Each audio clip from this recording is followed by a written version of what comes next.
So this is the effect of the war in 1690s, that Marathas were able to raise really strong armies. They followed the same guerrilla warfare tactics of hit and run. It was a war of attrition, and many places wars were fought. The Mughal coffers were getting completely drained as a result. They were losing around 50,000 men every year in the war. Treasures at the time of Shah Jahan, Jahangir, right from the times of Akbar, Shah Jahan, Jahangir, the vaults which had not been opened at the Red Fort were now being opened to pay. Many places, the Marathas would capture a Mughal commander, ask for payment, release him, retreat. Many places they used to sell forts. To fight a fort, come to a point where it is impossible to fight it, ask for money, take that money, release that fort, use that money to raise an army, come back and capture that fort.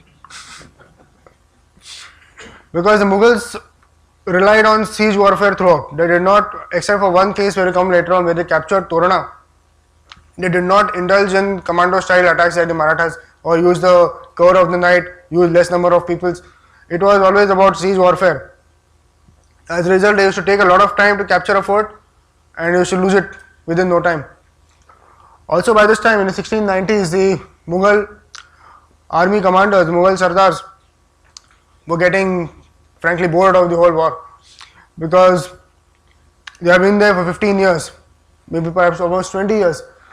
Nothing was coming to them, they were losing wars every day, and hence it had become very easy for the Marathas to draw them away, defeat them, get money from them and release them. And this is how Aurangzeb, in fact, was fighting for about 15, 16, 18 years, was unable to capture too much of territory. Whatever he captured, he lost quickly and wasn't able to hold it for too much time.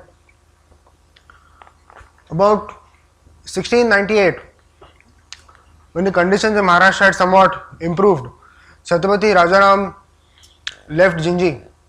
He managed to escape from that siege also. Now there are various theories about how he managed to escape.